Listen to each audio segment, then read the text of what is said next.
Kenapa Ki? Itu ajarin bahasa Inggris kenapa kok? Mau belajar bahasa Inggris? Iya. Buat apa? Mana tuh dikirim Pak Prabowo aku buat nego-nego. Nggak bisa bahasa Inggrisku jelek. Oke. Walaupun agak mustahil tapi kita coba belajar ya. Coba aja dulu, Oke. kan nggak ada yang tahu. Ini dari huruf R nih. Rich. Rich, R-I-C-H. Rich itu artinya apa? panas. Bukan. Jadi apa Rich? Rich itu kaya. Oh itu agak jauh dari aku makanya nggak tahu. Bukan dia Ricis. Beda Rich itu. Kalau Rich itu kaya, Ricis itu YouTuber. Oh, jadi kalau Ria Ricis jadi artinya YouTuber kaya.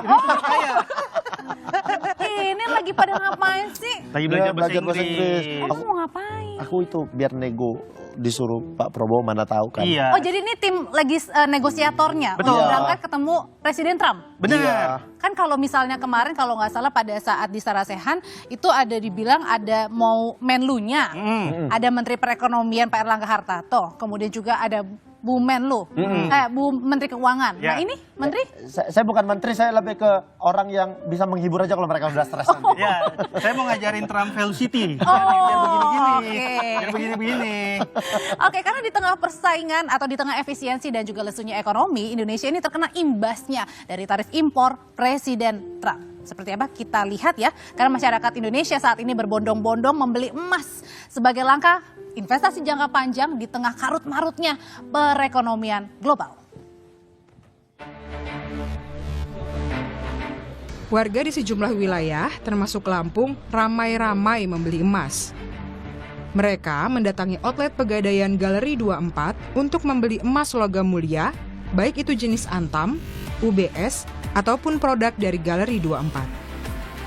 Langkah ini diambil warga untuk investasi jangka panjang karena melihat kondisi ekonomi dunia yang tidak menentu. Investasi sekarang kan namanya lagi perang dagang, jadi emang harga emas menurut saya yang paling stabil ya di harga internasional gitu. Nah itu dia mungkin karena kepanikan warga juga, jadi kan pada nimbun atau panik buying tentunya. Jadi ya stok dari galeri juga nggak penuh, memenuhi buat kuota yang beli. Gitu. Perencana Keuangan Mitra Rencana Edukasi, Mike Rini Sutikno menyebut, meskipun harga emas diprediksi akan terus naik, tetapi masyarakat diimbau untuk tidak panik. Dirinya menyebut harga emas akan fluktuatif, di mana suatu saat juga akan mengalami penurunan. Namun prediksi memperlihatkan bahwa kemungkinan akan naik lagi itu bisa saja terjadi. Nah, menurut saya sebenarnya masyarakat tidak perlu panik. Tetap membeli seperti biasa, bagi yang sudah biasa menabung emas, tetap membeli seperti biasa saja. Jadi yang sudah rutin ya tetap bisa rutin. Dan tidak perlu semua harta kita cairkan, kemudian kita belikan emas semua. Karena pun emas itu harganya bisa berfluktuasi. Tidak terus menerus dia akan naik, dia akan pada akhir turun juga, cuma kita belum tahu kapan. Dari laman resmi Logam Mulia Antam, harga emas dalam 6 hari terakhir mengalami kenaikan.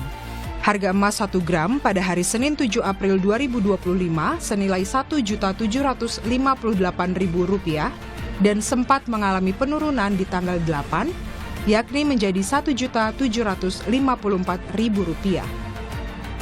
Namun, harga emas di tanggal 9 April 2025 kembali naik menjadi Rp1.812.000. Harga emas terus beranjak naik hingga menembus angka Rp1.904.000 pada hari Sabtu ini. Sementara itu, sejumlah langkah telah dilakukan pemerintah Indonesia dalam menghadapi perang dagang Amerika dan Tiongkok yang berimbas pada perekonomian global. Presiden Prabowo mengaku sudah berkomunikasi dan meminta waktu untuk bertemu dengan Presiden Amerika Serikat Donald Trump untuk membahas tarif dagang yang dikeluarkannya. And we like to be friends of both No, sides. no. We respect all countries. We consider China a good friend of ours. We consider the United States also a good friend. So we want to be the bridge. So you want to cut the economic cooperation with China due to the US impossible. pressure? Impossible. Impossible to Thank you cut. for your answer. How Thank can- you. China is already too close with Indonesia. Yeah. Ada rencana bertemu dengan Trump, Pak? Kapan, Pak? Saya sudah minta waktu, mudah-mudahan. Ya. Pasang surut harga emas di tengah gejolak ekonomi dipicu oleh perang dagang Presiden Amerika Serikat Donald Trump yang masih terus berlangsung.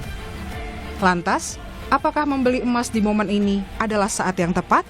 Tim Liputan, Kompas TV. Nah, buat membahas lebih dalam soal apa saja dampak tarif Trump di Indonesia, terlebih lagi di kehidupan kita yang banyak di mana-mana ini ya, ngantri emas. Sekarang sudah bergabung bersama kami ada Yuda Keling Komika yang juga sekarang ini sering bahas soal investasi saham. Berarti bilangnya apa nih? Ekonom junior. Oh, Ekonomi junior. Kan sebutannya. biasanya kayak ada ekonom senior nih, ekonom junior. iya, Ekonomi masuk. junior, oke. Ada juga Mas Safir Senduk ini perencana keuangan. Malam Mas Safir. Selamat malam. Selamat malam Mas Safir. Mas Yuda selamat malam. Komika yang sudah membranding dirinya sebagai seorang Ekonom junior. Luar Kita biasa tanya dulu sekali. kepada ekonom junior gimana? Melihat dari kondisi keuangan Indonesia saat ini, Berat banget. kita harus seperti apa ini mengkondisikan diri kita untuk mengatur kehidupan kita? Oke. Kalau pertanyaan kayak gini sebaiknya ditanyakan ke Mas Safir dulu aja. Jadi saya nanti bisa ngikutin jawabannya. Kan ini kan mau nanya pendapat dulu. Kalau kayak gini, gue harus ngarang bebas. Belum punya ini ya, Belum serta. punya. Gue harus ngikutin berarti. siapa ya. Enggak. Tapi apa? Tadi pertanyaannya Ki? Waduh. Ya, ini gimana kita melihat kalau dilihat dari mungkin memang banyak anak-anak muda yang mulai peduli sama ekonomisme segala macam. Tapi di Komika sendiri, Ya. kau tuh mulai kita tuh pada tahu bahwasannya Yuda ini sekarang pemerhati ekonomi. Oke. Jadi melihat kondisi saat ini, kita sebagai seorang komedian, komika yang secara pekerjaan tidak ada gaji bulanan, seperti apa kita harus menyikapin kondisi saat ini? Jadi sebenarnya karena kita nggak punya gaji bulanan, makanya bahkan otak orang-orang kayak kita itu perlu banget yang namanya saving dan investasi. Karena kita nggak tahu nih sampai kapan kita bisa menghasilkan sebanyak hari ini. Biar waktu nantinya kita nggak menghasilkan sebanyak hari ini, kita nggak terlibat teman kita minjem duit kemana-mana. Oke. Jadi kita bisa punya uang untuk menghidupi kehidupan kita, bahkan di saat-saat nantinya uang kita nggak lagi memproduksi uang sebanyak hari ini gitu sih Ki. Oke. Jadi malah buat orang-orang yang freelance kayak kita emang penting banget perencanaan gitu. Oke. No. Sebenarnya bukan hanya seorang freelancer aja ya. Sekarang kita pun sebagai karyawan swasta juga pun semuanya ketar-ketir sampai memborong beli emas tuh Mas Safir. Sebenarnya apa sih yang terjadi saat ini? Apa panik buying atau karena memang sudah kayaknya kita harus jaga-jaga bener nih. Jadi ada satu kebiasaan kita di Indonesia bahkan di seluruh dunia bahwa setiap kali terjadi ketidakstabilan politik, ketidakstabilan sosial, maka yang dilakukan orang adalah mereka beli emas. Oke. Itu tandanya. Ya, itu tandanya mereka beli emas dan seringkali ini diasumsikan apa yang terjadi kemarin tarif lah dan lain sebagainya oleh masyarakat tuh diartikan sebagai ketidakstabilan, sedikit kekacauan ya. Akhirnya apa yang terjadi orang beli emas dan yang terjadi 2-3 hari kemarin orang benar-benar FOMO, fear of missing out, takut ketinggalan. Antrian-antrian yang terjadi itu adalah karena orang takut ketinggalan dan sekarang banyak pertanyaan orang adalah ini beli apa enggak ini sekarang nih buat yang nggak ikut antrian, beli apa enggak ini harganya udah tinggi banget gitu ya. Udah 1,9 ya hari ini. Iya, 1,9 dan saya selalu bilang gini, ada dua macam orang yang beli emas. Pertama orang beli emas itu karena dia pengen jual beli. Oke. Dia pengen beli sekarang kemudian dia mau jual lagi nanti itu pertama. Atau yang kedua dia beli emas untuk tidak dijual lagi selamanya. Ya, ada Itu tipe kedua. Jadi dia nganggap emas itu kayak apa namanya store value asset. Jadi rupiahnya di convert ke emas ya sudah itu aja kekayaan saya dalam bentuk emas gitu ya. Karena kan susah juga kalau misalnya mau dibalikin lagi ya Iya. uang kayaknya. Nah saya selalu bilang gini, kalau misalnya Anda beli emas tujuannya untuk store value asset untuk tidak dijual lagi selamanya, beli aja harga berapapun. Oke. Tapi kalau untuk ditradingkan, beli emas untuk dijual lagi, jangan masuk sekarang deh. Kenapa? Nomor satu harganya udah tinggi. Emang emas bisa turun? Bisa turun ya. Emas sudah tinggi itu pertama. Yang kedua, kalau untuk jual beli ada banyak produk lain yang lebih menarik daripada emas. Saham misalnya. Sekarang emas harganya lagi turun-turunnya. Lagi turun-turunnya itu lebih bagus. Tapi kalau gini, misalnya Mas Yuda, kan kalau misalnya kita fear of missing out dulu kan mau pergi kemana, lagi viral misalnya makanan apa gitu kemana. Sekarang kok jadi fear of missing outnya emas. Iya, karena itu yang tadi Pak Mas Safir bilang, karena biasanya kalau kondisi global dunia nggak stabil, emas tuh yang harganya paling stabil. Jadi banyak orang yang takut nilai rupiahnya mungkin menurun. Iya, benar. Jadi akhirnya dikonversi ke emas. Cuma benar juga kalau beli emas untuk jangka pendek itu malah bisa jadi merugikan karena bahkan kalau kita beli emas hari ini jual 10 menit lagi di hari yang sama Iya. itu nilainya udah langsung turun karena kan Iya, emas beda. itu Kurs jual beli, ya. ada Iya, kurs beda. jual belinya, ada harga beli sama harga jualnya itu kan ada selisihnya. Jadi emang buat yang mau beli emas itu udah harus investasinya minimal ya 3-5 tahun Iya, atau ya betul. panjang sekalian. Ya, tapi Mas Safir, apakah efek Trump ini bisa merubah gaya hidup kita pada akhirnya?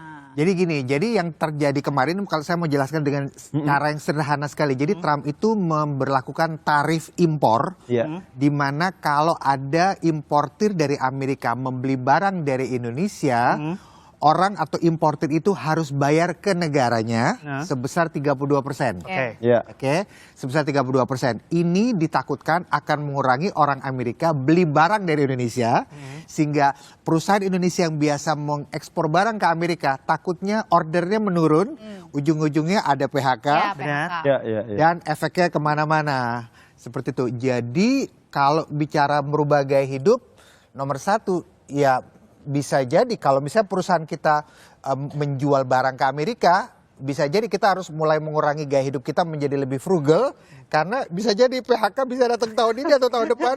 Ya. Kecuali kalau perusahaan kita gercep cari order baru dari negara lain. Ya. Oke. Atau ini juga karena kemarin ada perang tarif kan jadinya sebenarnya situasi globalnya jadi nggak menentu. Iya, iya. Rupiah kan melemah terus. Iya. Kalau rupiah makin lama makin melemah itu kan artinya untuk banyak produk harganya akan meningkat di sini. Betul. Kayak misal bahkan untuk jangankan ngomongin sepatu atau barang elektronik yang memang diimpor dari luar, tapi kayak tempe itu kan kedelainya dari Iya. impor juga. ya. Jadi bisa Iya. jadi gaya hidupnya berubah karena cost produksinya jadi akan jadi jauh lebih mahal, Iya. harga ke konsumennya jadi jauh lebih mahal juga. Dan satu lagi Audrey, satu lagi, ketika orang Amerika mengurangi beli barang dari Indonesia, maka dolar yang masuk ke Indonesia akan jadi lebih sedikit. Ya. Dolar yang lebih langka di Indonesia akan membuat harga dolar lebih mahal, sehingga mereka yang biasa impor atau Ya. beli barang dari luar negeri akan bayar lebih mahal. Lebih mahal.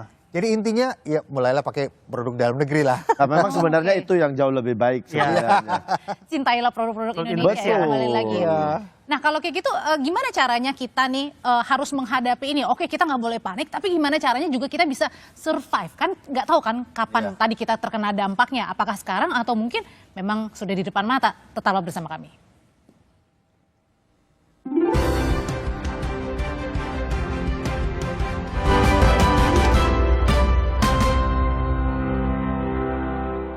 Pertanyaan aku sebelumnya atau pertanyaan saya sebelumnya, kita harus bagaimana nih? Harus hidup lifestyle seperti apa? Karena gini, kalau biasanya Mas Oki ya ada handphone baru, semuanya ramai berbondong-bondong. Sekarang Iya. tuh di media sepatu baru semuanya ngantri. Iya. Sekarang di media sosial justru mempertanyakan siapa yang berani beli handphone seharga puluhan juta. Justru malah dinyinyirin.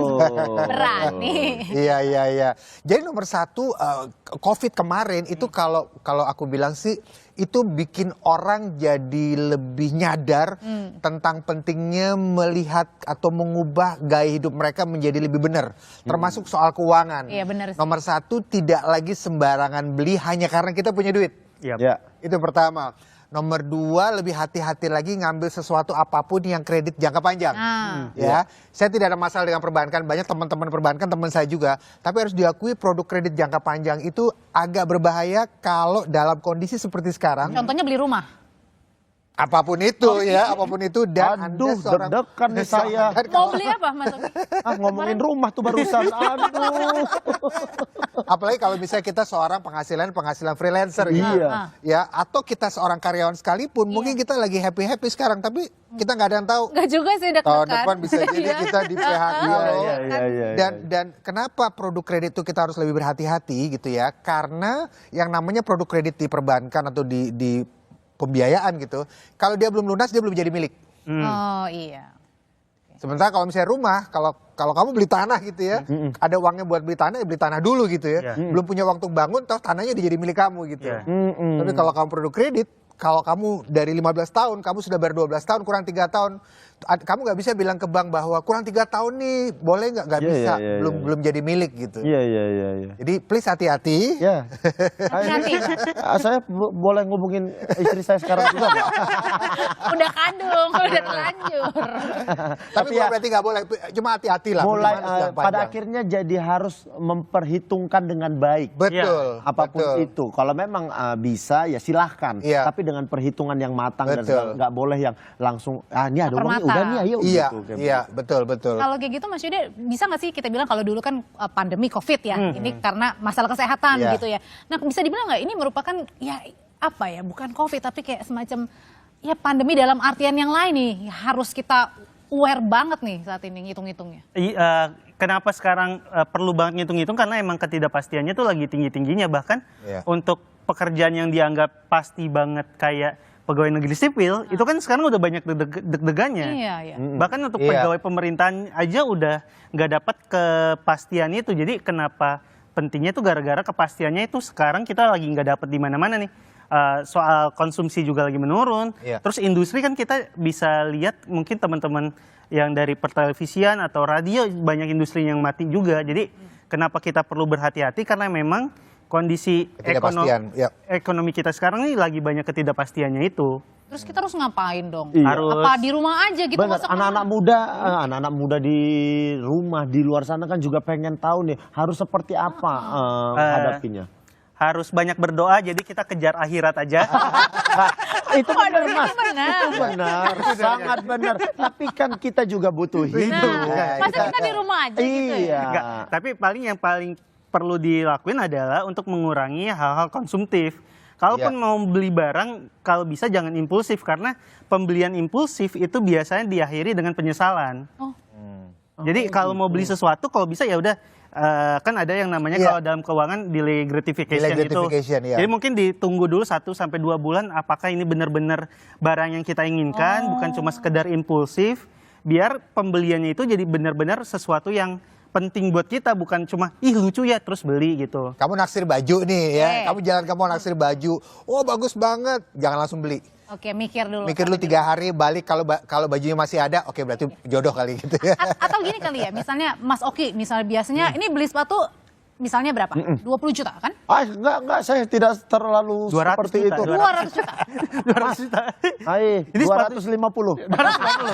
Misalkan katakan ratusan Iya, juta iya, gitu iya. ya Mas Safir.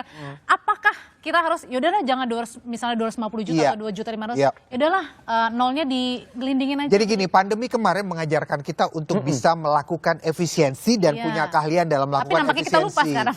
Nah, cuma efisiensi itu ada berbagai macam cara. Salah satu caranya adalah nomor 1 adalah ada beberapa barang yang mungkin bisa dipertimbangkan tidak beli baru, tapi beli second. Oh. Iya. Ya kenapa? Karena terutama ketika kita beli baru tersebut, dia sudah pasti dia menurun misalnya.